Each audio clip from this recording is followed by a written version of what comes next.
it is a application protocol that basically provides some interactive text-oriented communication. That means Telnet doesn't use any cryptographic communication. All your communication will be created using plain text. No cryptographic algorithms are applied on Telnet, or Telnet is not using any cryptographic algorithm to basically connect with the client machine. It allows users to remotely connect with other computers over a network like SSH, but SSH provides secure communication, whereas Telnet doesn't provide secure communication. So in a local area network or in the internet, Telnet is basically used to connect users via remote over a insecure connection, right? So whenever you find out that a Telnet port is open on your machine, on your system, then what strategies you can use? So Telnet penetration testing is easy because it doesn't have any proper authentication or proper security mechanism applied on that port. So we can easily test on this port, we can easily exploit it, we can easily make connection with the server using this port. So how can you connect with this? Let's check it out. If you want to look out how Telnet works, basically Telnet operates a client server architecture where client initiate a connection and the server respond with the connection, or server creates some responses that are sent back to the client, right? TCP ports 23 is used for communication of Telnet, and that's the structure of Telnet communication. A TCP connection initiated between user and the server, and a Telnet client or Telnet server is used. A login based protocol Telnet has, and some of the login functionalities are applied. So if we crack the login credentials, then the chances are high that we can connect with the Telnet service, right? So for password breaking, we can use Hydra or Medusa, right? And for connection purpose, we can use MSF. So the methodology is same as FTP, but the exploit or the auxiliaries you use in Telnet is different. So first, let's talk about the security vulnerabilities that we have in Telnet. So first is lack of encryption in Telnet. As you know, that the security weaknesses present in Telnet commonly is lack of encryption, because Telnet doesn't use any cryptographic algorithm. So all your data, including login credentials or all the commands, are sent over the network in a clear text.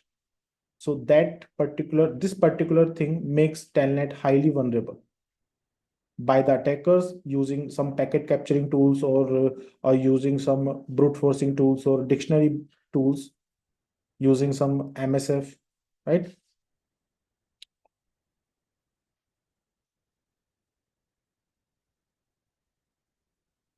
So first thing we are going to try is to crack the password.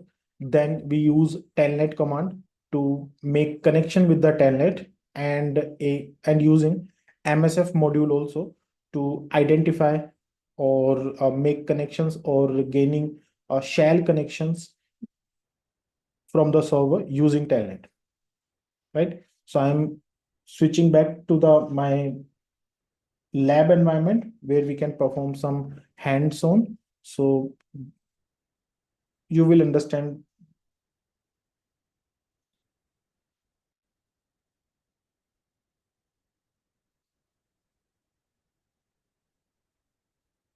So the very first thing we do is to identify if Telnet port is open. So we can initiate a simple Nmap command with a specific port like Nmap space hyphen capital V space hyphen P, specifying the port number 23 and followed by the IP address.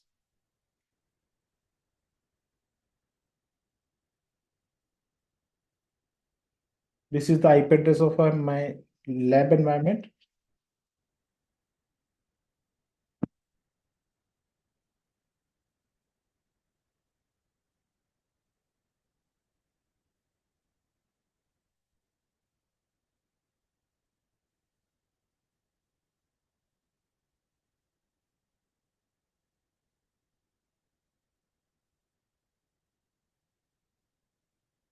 Here is your result, and in result, you can clearly see that Telnet port is open and the service or the version is running is Linux Telnet D. D means daemon user, right? So once you identify Telnet is open, the very first thing is you do is to try connect with the Telnet service. So a Telnet tool or Telnet command is available in the Kali Linux that basically use or that basically connects with the Telnet service very easily without any authentication. So I'm giving my IP address. Let's see if we can make a connection or not. Here we are connected to our server.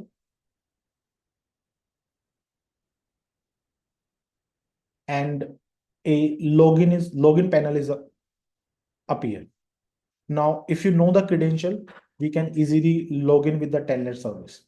And to identify the login credential of Telnet, we can use Hydra. We can crack the password using Hydra or using Medusa or using MSF as well, right? So once you find out the login credential or the correct login credential, you can easily make a connection with the Telnet service. And because Telnet basically used for remote connection, so using the telnet command, when I enter the telnet command and provided the server IP, so telnet command is basically trying to connect with the server. And if you provide the correct credential, we are basically connected with a remote communication, right? So we can crack the password. Let's crack the password.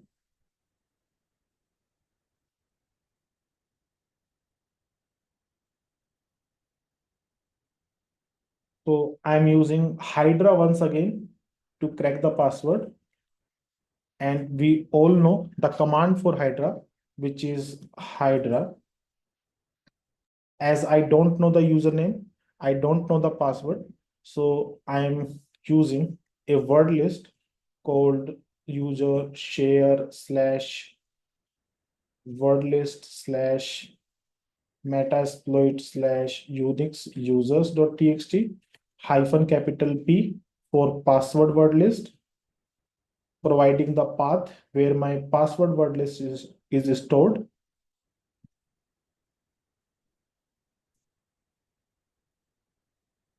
Unix underscore password.txt. Then we can give our IP address where we want to launch our attack.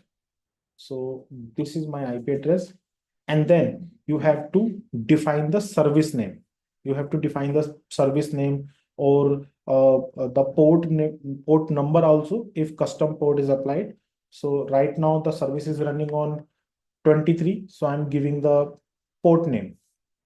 Let's hit enter and see if Hydra is capable for detecting the password.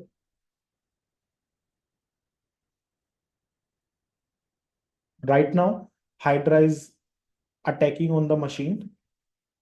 And if a correct combinations were found, it will be displayed here. We found the correct combinations. So that's the ID password for Telnet, right? Telnet port. And now we can easily make connections. So I'm running the telnet command again.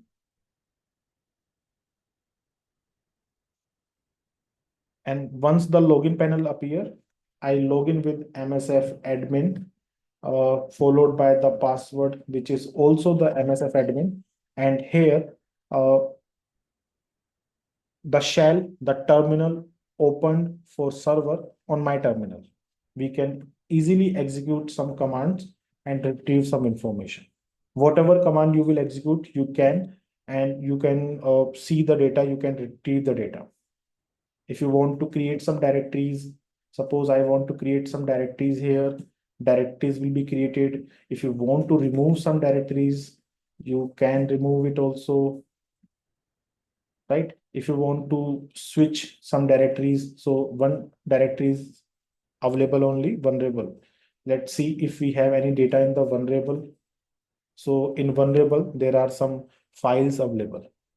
We can easily check with the files, or if we want to double show what these are. So these are all the directories.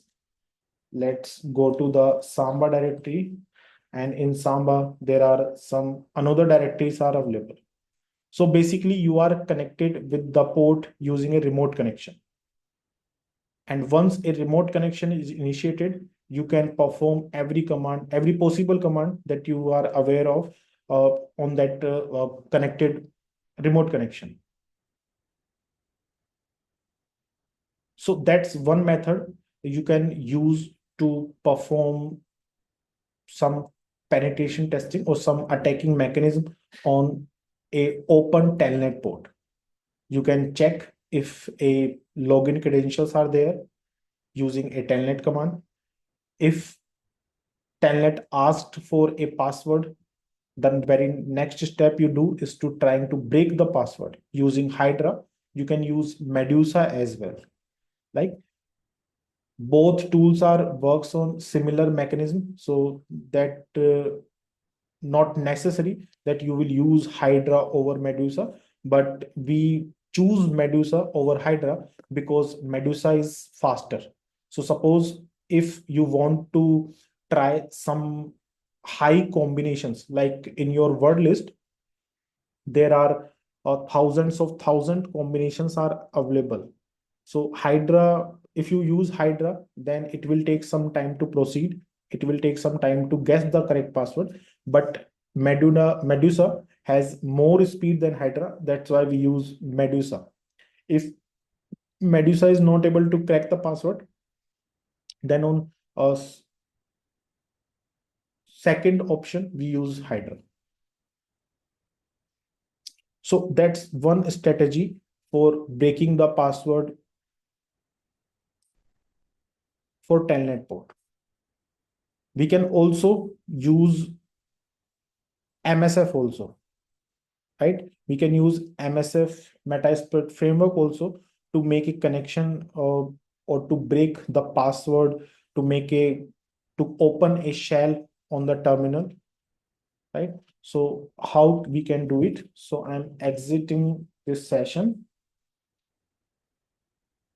and opening my MSF console.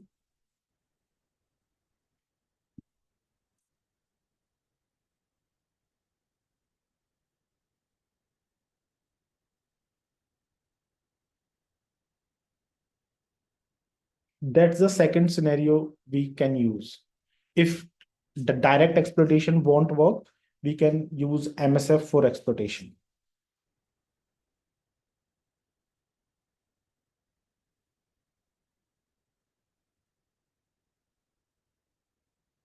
So MSF is open.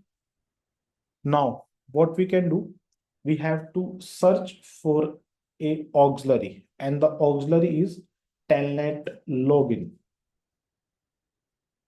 There are multiple modules available, and I'm going to use the fifth one, this one, because this auxiliary is a Telnet login check scanner. If you see the description, this is the description. This particular module is used to check the login scan. So that's why I'm going to use it. That's the module name, auxiliary slash scanner slash telnet underscore login. That's the thing I want to use. I cannot use this because this is a bro code enable login check scanner. I can also not use this because this is Huawei command injection. This is Netgear, this is Polycom, this is Solaris, and this is window gather M remote saved password extraction. So on all these, only this one is compatible with our Telnet login scanner. That's why I'm going to use this. And if you want to use this, you can use the command use, then type your module name, which is auxiliary slash scanner slash telnet slash telnet underscore login. Check for payloads. So these are all payloads are appear. So let's check the requirements. So here are the requirements. Let's check one by one. So anonymous login. We can try to make a connection with anonymous. So this is current setting is false. This is the brute force speed. So if you want to increase some speed, then you can modify this setting. Then the password, if you know the password and want to make a connection, then you can modify this setting. If you want to give a word list for passwords, then you can modify this setting. You have to provide the R host, basically the target host where you want to make or where you want to try your attack on. So I need to modify this one also. Then I need to use this also, because once a correct password is identified, I don't want to continue my attack. So we can modify this setting to true. See this, stop on success. And if you see the description, stop guessing when a credential works for a host. So you want to stop the attack once a correct credentials are identified. So I need to modify this also. Then if you want to modify thread, basically the number of concurrent requests. So by default setting is 1. If you want to increase it, you can modify this also. And if you know the username, then provide the username. If you have some word list for usernames, then you can provide here also. So let's give all these requirements one by one. So first I'm giving our host.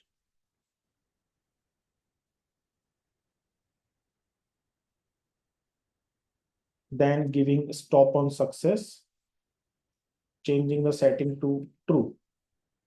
Then giving user file,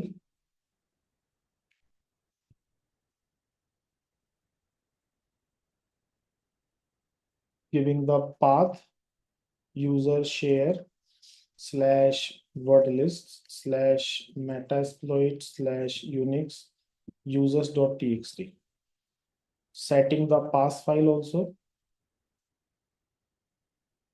slash user slash share slash word list slash metasploitable slash Unix password.txt. Let's check the settings again if everything is correct or not. So we give the user file. We modified the settings of stop on success. We provide the R host. We provide the password word list as well. And now we can launch our scan.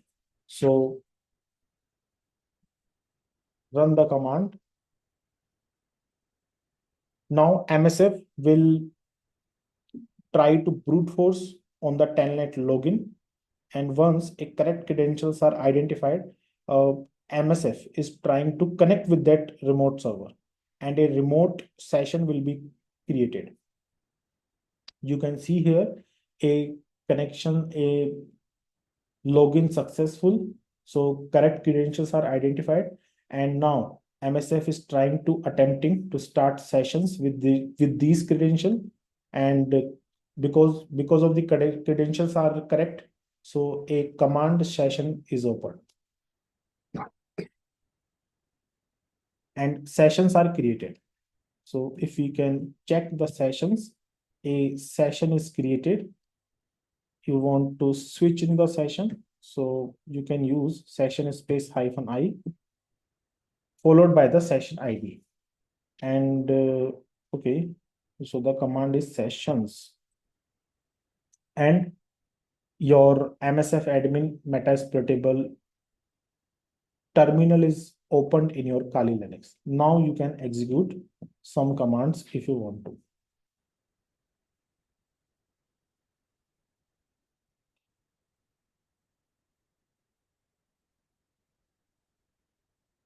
there is one more thing you can do. So this session is known as command session, right? And once a command session is created, you can only execute shell commands, like the commands you can run on your terminal. But what if you want to execute some external commands also?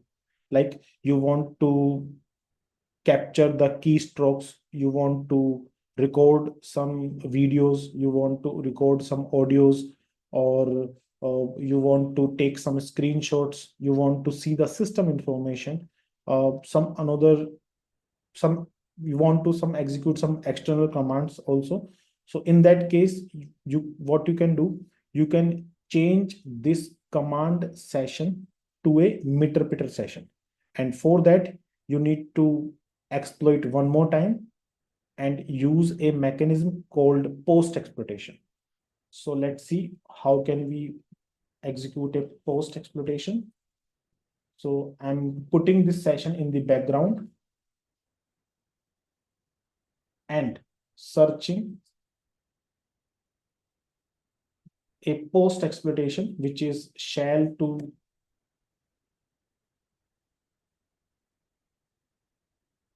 meter upgrade. Here is a post module is found. Let's use this post module. Check the requirements. You need to provide the session ID. That's it. So set session 1. Now exploit. Your session is upgrading to meter, and if successful, a meter session is also created.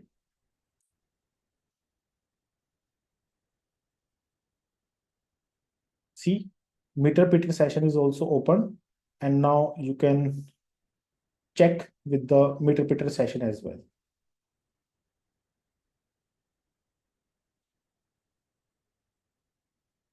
Check sessions. Now you have 2 open connections on the Telnet port, and if you want to open the meter connection, so here is your meter session open, and if you type help, then here is your commands. These are all the commands you can execute externally, which we can't execute on the command session. So that's why we upgrade our command session to the meter session.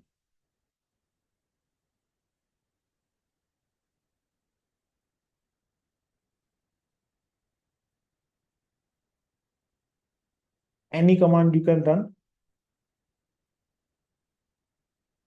some file system commands, some networking commands, webcam commands.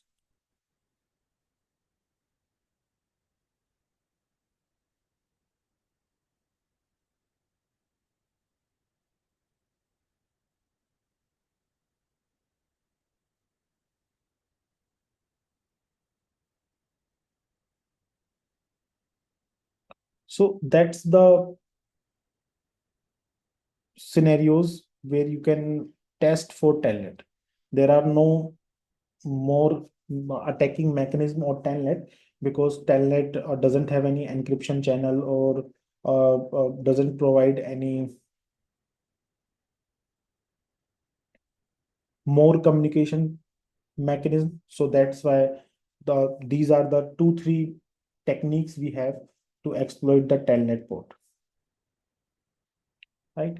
So if we talk about how you can secure your Telnet connections, so there are some security best practices that you can use to secure your Telnet connection, which is disable Telnet on systems where it is not needed. So if you can disable your Telnet service, then it will be okay. Use strongs or unique passwords and limit access. Basically, applying the rate limitation can be mitigate this risk. You can switch your Telnet connections to SSH connections also. Like if you add a SSH layer that will provide encryption, protecting your data for interception. So that makes your Telnet more secure rather than using Telnet on default as a default service or default credentials.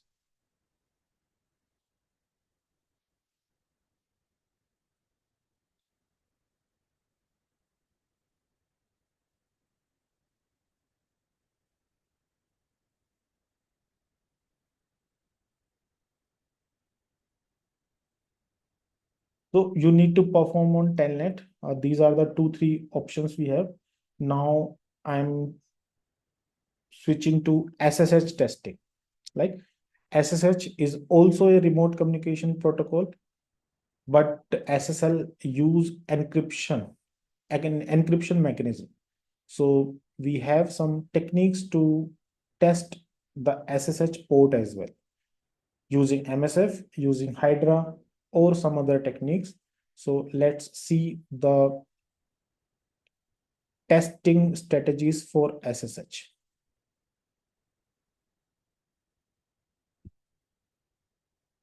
If you have any question related to Telnet, you can ask me. Otherwise, I will switch to the SSH.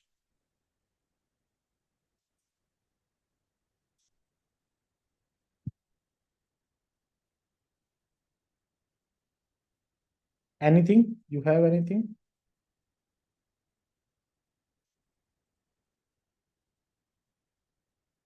Telnet penetration testing is very easy. You can simply launch your MSF and try some login attacks, launch some brute force tools to break the password of Telnet, and use a Telnet tool to connect with the Telnet service. So 3 strategies we have to perform testing for Telnet.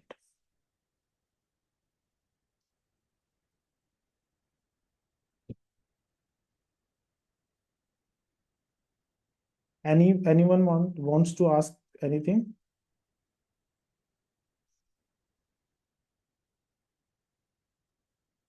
So basically, what's the status for yesterday? I think I gave you some task to perform on Meta 3. I don't remember actually.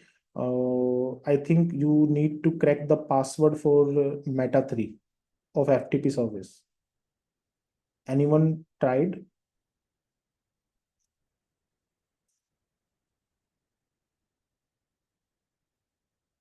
So I got a message from Nitin and he's saying that it's done. So what's the password for Meta 3?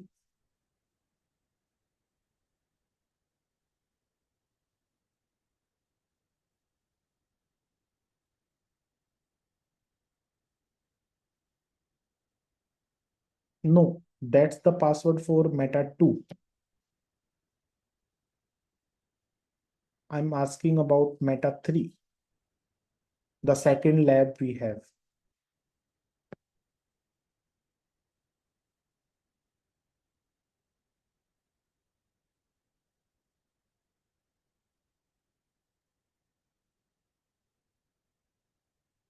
Anyone else performed anything? Yeah. So Sagar is right. The password he's saying that is correct for Meta 3.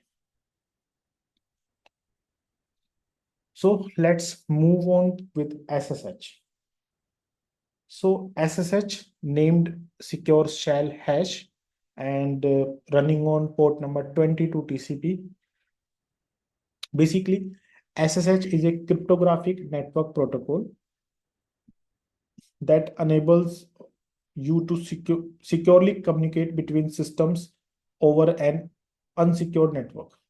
If you are using as a telnet or FTP sessions, then if you want to provide some security or if you want to use some security mechanism, then we use SSH. So it basically allows users to perform remote logins. SSH is commonly used for remote logins, where on multiple networks in multiple industries or in corporates, SSH is commonly used to basically create some connections.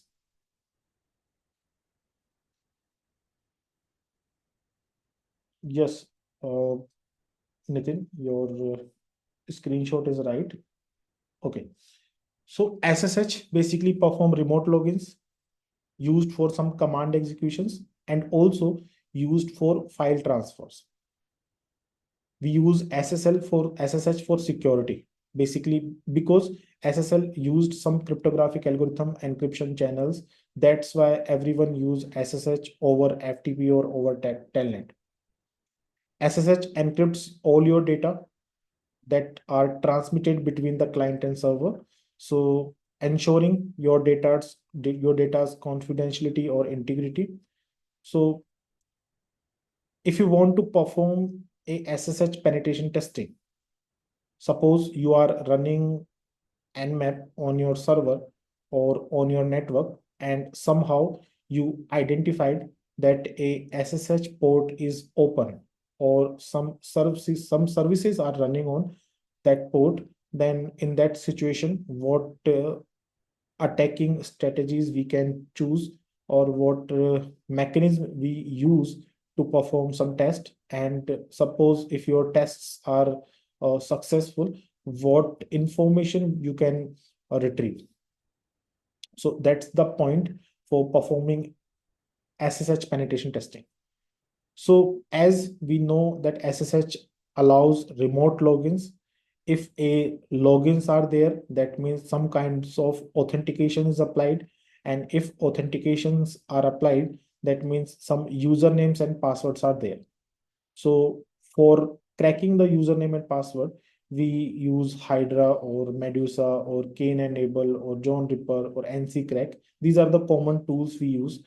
So typically SSH port uses 22 number, and the features we have is authentication, encryption, integrity. So if you talk about the importance of SSH in security, so we can, if SSH is misconfigured, an attacker can exploit to gain unauthorized access.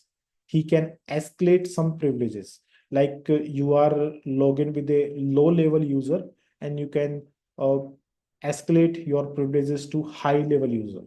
Like you are login with a local user, and with SSH, you are now able to log in with the root privileges, right?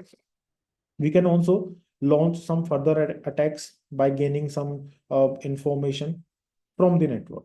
So that's why, as a penetration tester, SSH is most important protocol, most important networking protocol we have. And if you ever find out that SSH is open, that it's our liability to test it with different techniques. So the very first technique I'm going to use is to checking the SSH version, basically performing the banner grabbing. And for banner grabbing, we can use Nmap scripts, right? So some of the techniques we have to perform banner grabbing. So let's first see the banner grabbing techniques. Then we use Nmap to check out the vulnerable or launching some NSE scripts. And then we launch MSF to make connection with the vulnerable SSH protocol.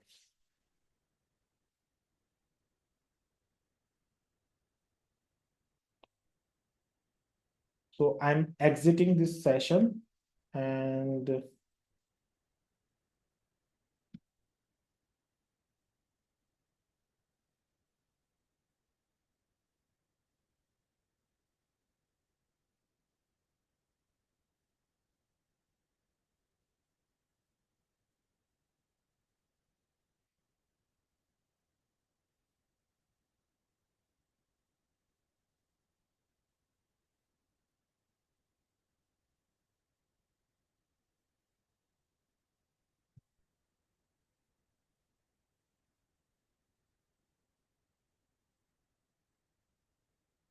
so the very first thing we do is to perform banner grabbing, right? And we all know that what banner grabbing is. So those who are not present in yesterday's session, so banner grabbing basically a technique that used by testers or attackers to collect information about the system, or the application by connecting to that open port or retrieving the banner information. The banner information typically contains informations like software version, operating system information, additional metadata informations, right? So what command we can use to perform banner grabbing on the port number 22? But let's first find out if the port number 22 is open or not. So I'm launching Nmap for port number 22 on my lab environment.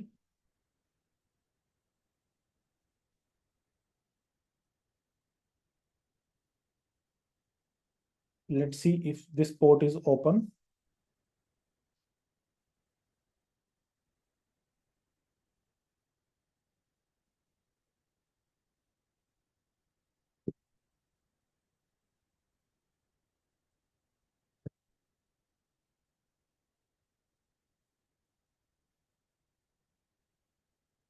So here is your information. Port number 22, TCP protocol SSH service is running on, and the version number is OpenSSH 4.7 P1 Debian Ubuntu protocol 2.0. And the service information, operating system basically is Linux, and the kernel is Linux kernel. So we are sure that a SSH port is open on our server. Now, the very first thing is to perform banner grabbing. And to perform banner grabbing, what command we can use? We can use netcat tool. So the command will be same we used for FTP, nc space -v space your target IP,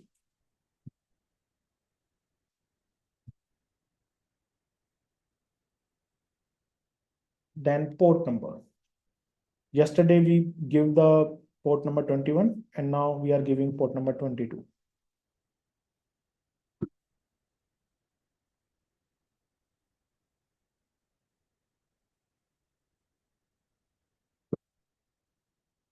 So netcat, what netcat basically is, netcat is a network utility tool that reads or write data across network connections using TCP or UDP.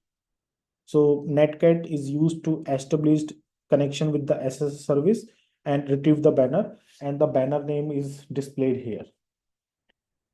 The information which we already received using Nmap. But if you want to double make sure, then you can launch the netcat also.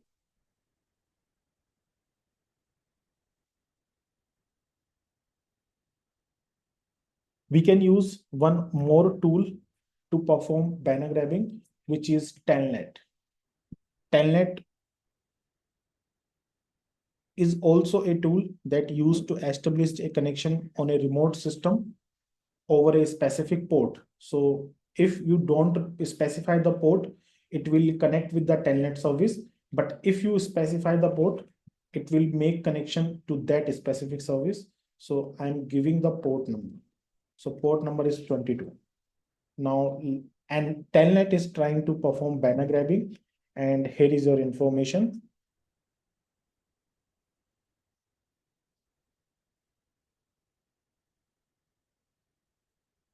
So in that case, what Telnet is basically doing, Telnet is immediately opens a port number 22 on the target connection, or basically initiated a connection with the target system.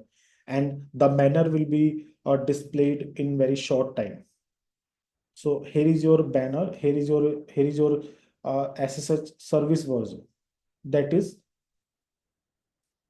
available on your machine, right?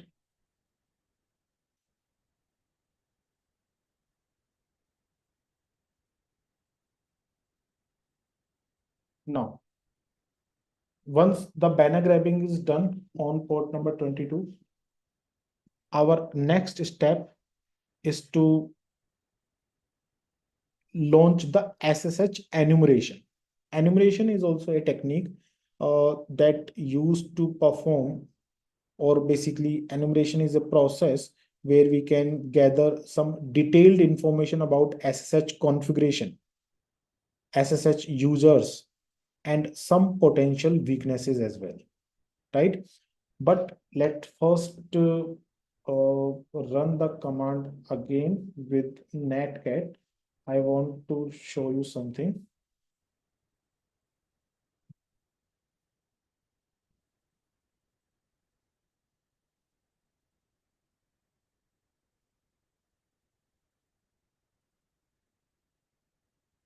So when netcat is launched and you have the version information, so in that banner, you will you will have two types of information. One is open SSH version, which is 4.7p1. This is open SSH version. And the second one is operating system details, right? And this is your operating system details, which is Debian Ubuntu. So whatever your server is created, they are using Debian Ubuntu operating system, and the OpenSSH 4.7p1 OpenSSH version is used. Now we can perform some enumeration techniques. So if we talk about the importance of SSH enumeration, so that's the thing I want to perform, enumeration. So if we talk about enumeration, it is a process, and it basically finds out the valid usernames of the system, some configuration details, and some supported authentication methods also, and some misconfigurations that could lead to exploitation, right? So enumeration is the step you can use in SSH penetration testing.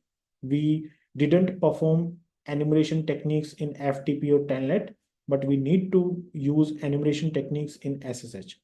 So to perform enumeration, what tool we can use? So when we talk about Nmap earlier, so I told you that Nmap uses a scripting engine called NSE, Nmap scripting engine. So multiple scripts are available, multiple scripts are already there, already combined with the Nmap to basically use the functionality of NSE. Multiple scripts are there. So let me show you some scripts of Nmap. Then we perform enumeration using Nmap. So the path for Nmap scripts is cd/user/share/nmap. If you look out, here is a script directory is created that's available by default. So if you switch to the script directory and list all the available scripts, these are all the scripts available that is used to perform different enumeration techniques on different protocols. And if you are seeing that we have some scripts for SSH, these are the all SSH scripts we have: SSH authentication methods, SSH enumeration algos, SSH brute force, SSH host key, SSH CSS injection, cert.nse. Here is NSE is Nmap scripting engine, and this is your file name, and that's the extension, right? So all these are SSH scripts we have that we can use with the Nmap, right? So I'm going to use first enumeration, this one. Then we will, when we want to attack on SSH, then we will use rest of it, right? So first I'm going to use this script that basically used to perform enumeration on the SSH port number with the help of Nmap. So let's launch it. So Nmap. Then providing a option called -- script. Then you will write the script name, which is SSH2. and the script name is -num -algos .nse space your target IP .129 or your target port. Okay, -p or your target port.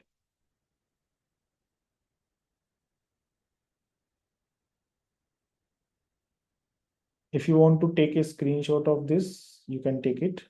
Then I will hit enter. All these options or all these commands are already written in your document.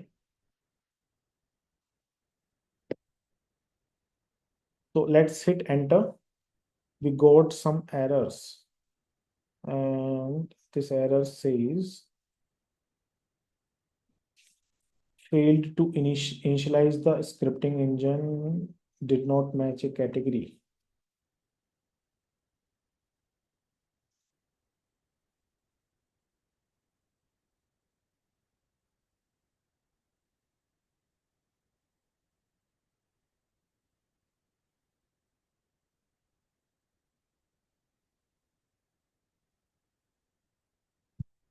I think we need to switch the directory. Now this command will work.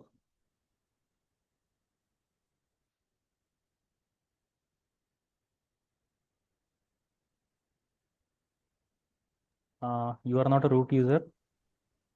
No, that's not the issue. Basically, Nmap is not reading the function. Okay, my spelling is wrong.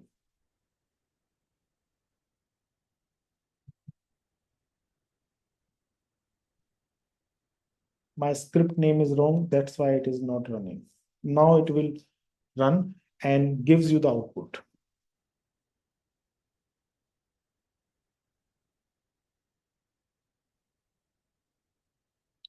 So this basically, this NSE script is used to perform some SSH enumeration, and you can use a switch called -- script to launch the NSE script.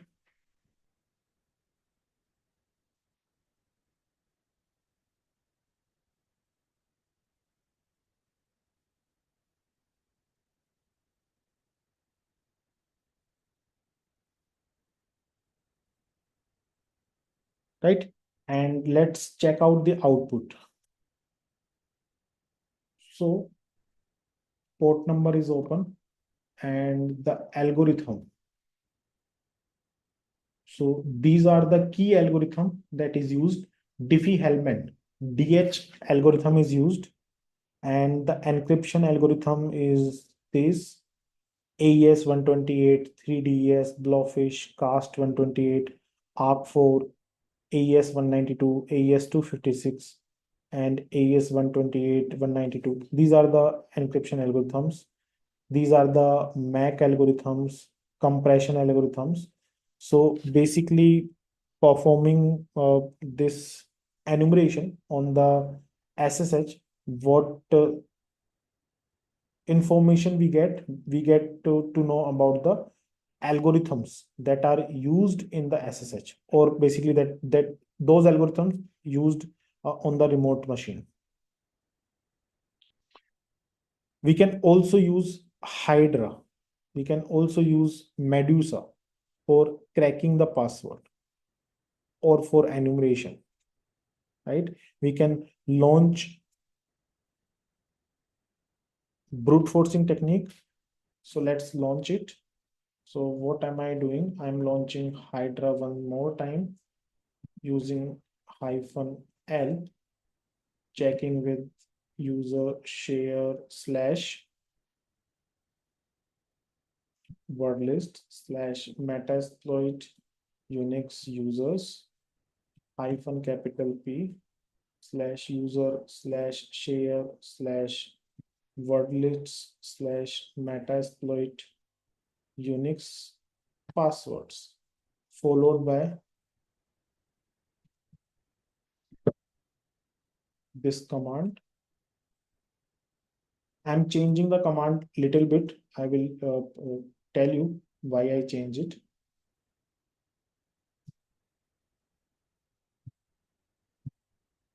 So instead of giving the service name, I basically use that service name as a protocol schema. Like when we are about to visit a web application, what we basically write is http colon double slash or https colon double slash with target name.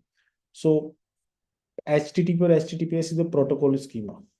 So I used SSH as a protocol schema to define my target. And if I use this technique, then I do not need to provide the port name. So now let's hit enter and see if Hydra is basically able to retrieve the password or not.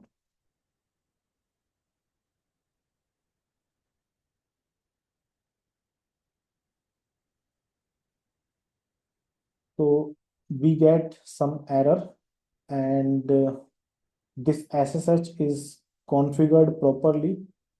We are not able to connect with the SSH. No match for method server host algos. So connection is aborted. So why we need to launch this? Sometimes we make the connection, sometimes we not. But as a tester, we have to launch every possible scenarios to check if your server respond to that mechanism, that respond to that technique or not. So sometimes many systems are configured with weak or default password, and the SSH service is oftenly exposed on public facing systems. So if you launch Hydra and you get or you discovered the correct credentials, it's easy for attacker to make connection with your server and then retrieve data. So we are basically launching Hydra to check if we are able to guess the ID password or not. So Hydra is one of the password cracking tool.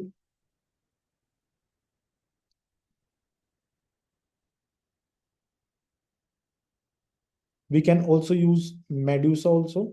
So let's try Medusa if we can able to guess the password with the Medusa.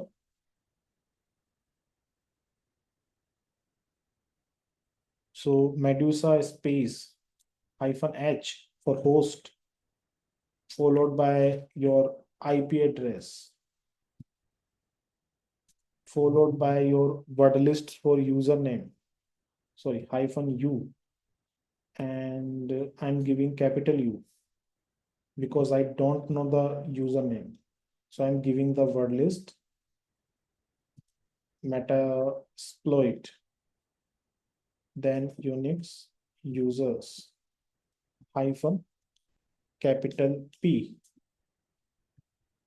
user share word lists Metasploit Unix passwords, then capital M for providing the service name.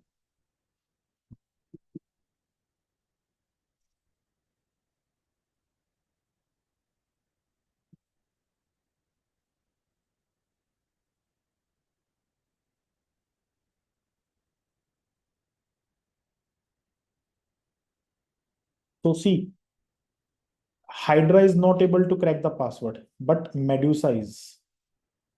Medusa successfully cracked the password. So that's why we use alternate strategies.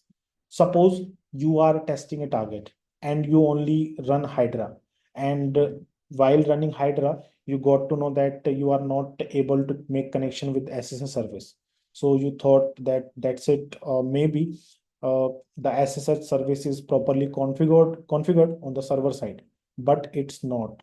If you are using some alternate techniques, maybe your service is exploitable and you can make connection with.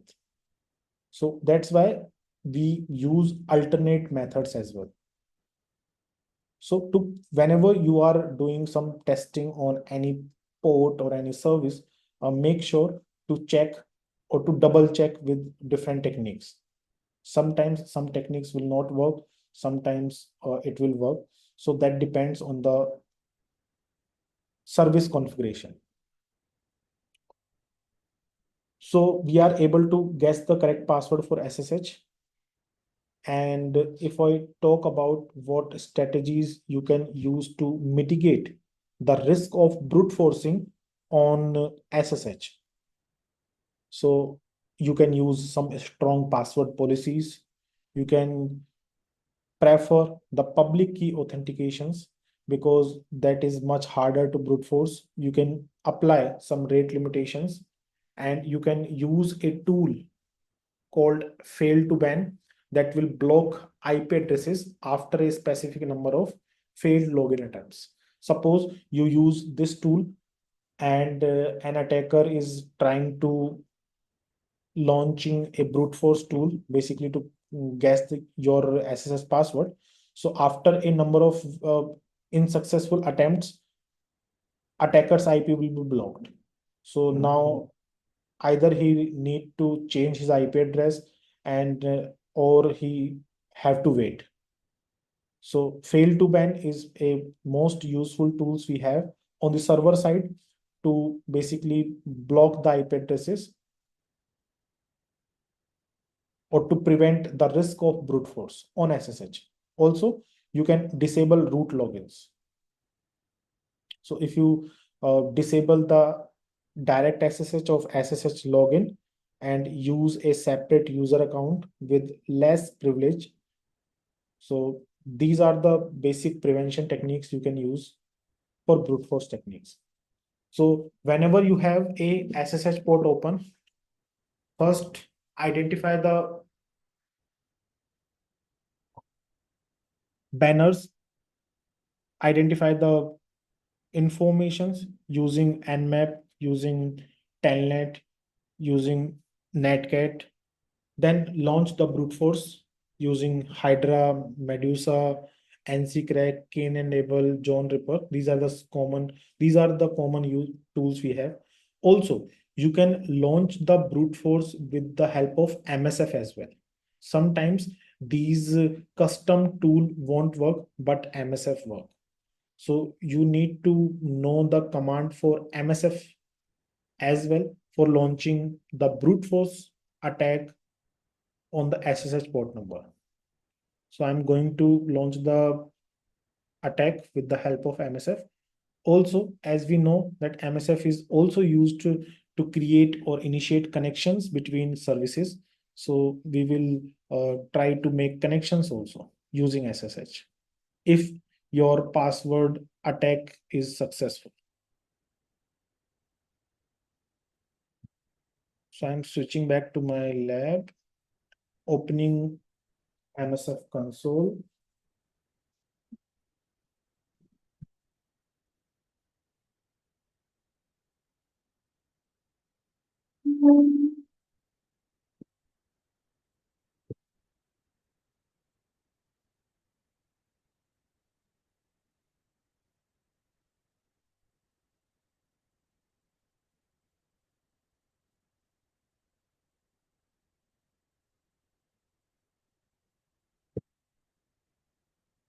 Search for SSH login.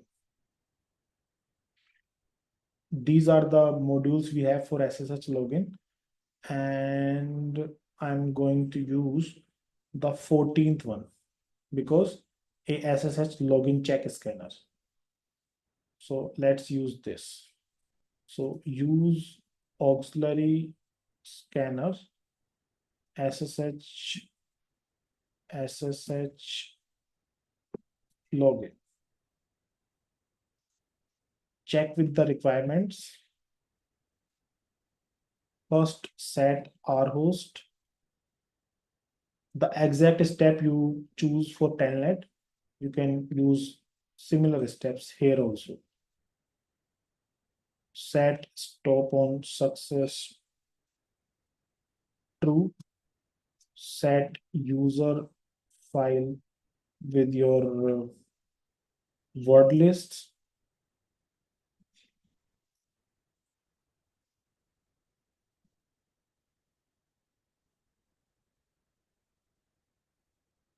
Set your password file with word list.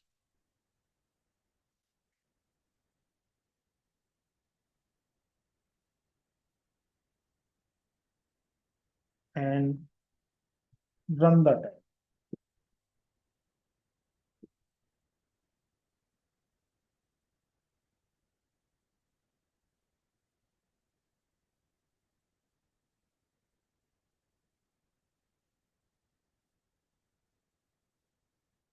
So here your login is successful, brute force is completed, and connection is also created. If you want to check the sessions, one session is available using SSH. And if you switch with the session, you can easily interacting with the session. And now you can execute your commands over SSH on the remote machine. Whatever command you want to use, you can use it.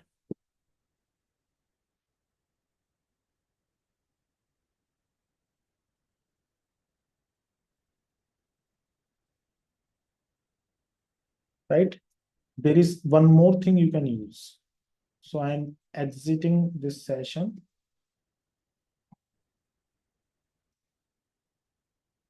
We can use one more module to basically guessing the usernames.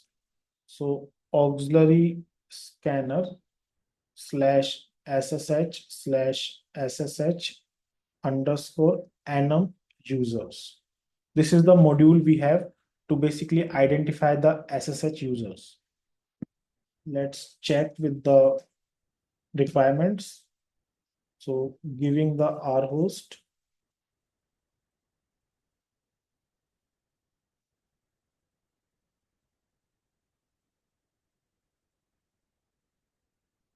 Now R host is done. We can give a user file, a file containing usernames. So user underscore file slash user slash share slash word lists Metasploit Unix users. Let's run it. This module basically perform a enumeration to identify the users that are available on that machine.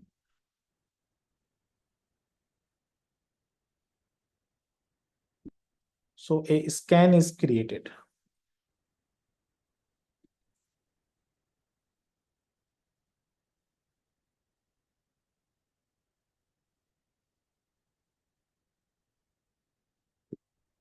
And if any of the user is available,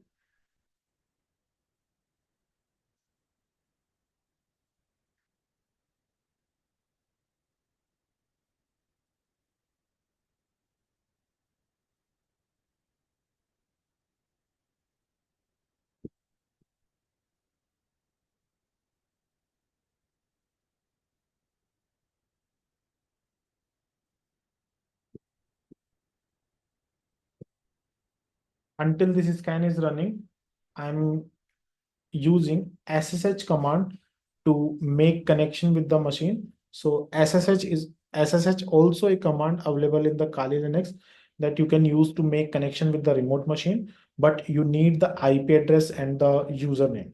So we know the username and we know the IP address.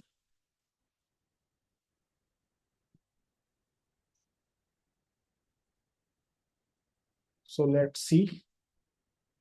So no matching host key found. That's why we are not able to connect with the machine.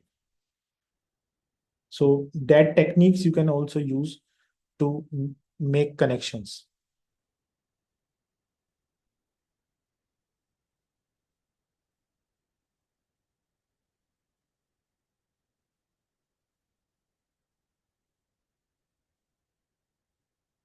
There is one more module you can use on MSF console for SSH.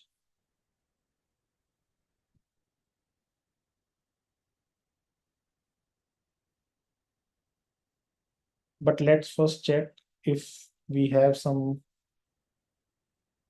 usernames or not.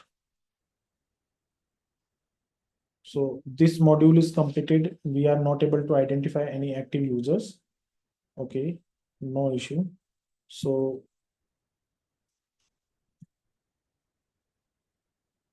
let's run one more module called user exploit slash multi slash SSH slash SSS execution.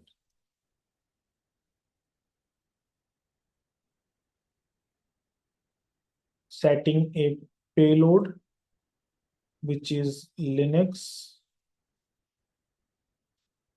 slash x86 slash meter pitter slash reverse underscore TCP. Check the requirements.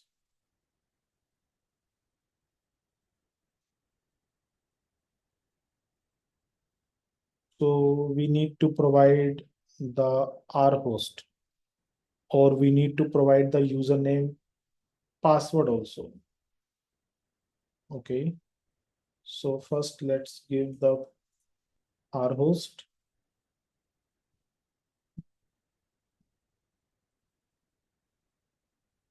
Then providing the username.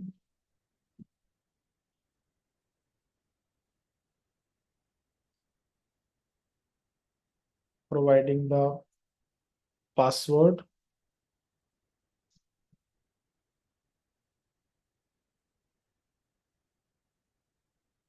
And exploit.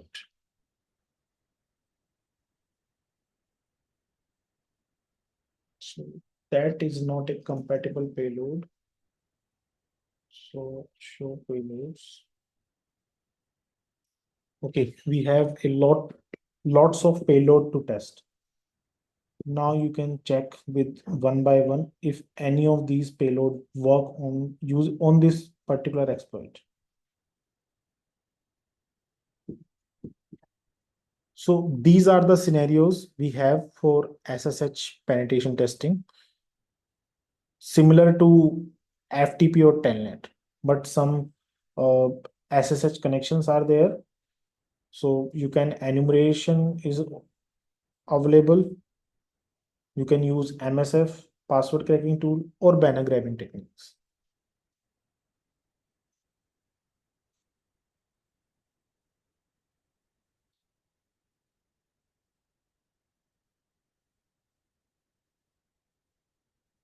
So that's it for today.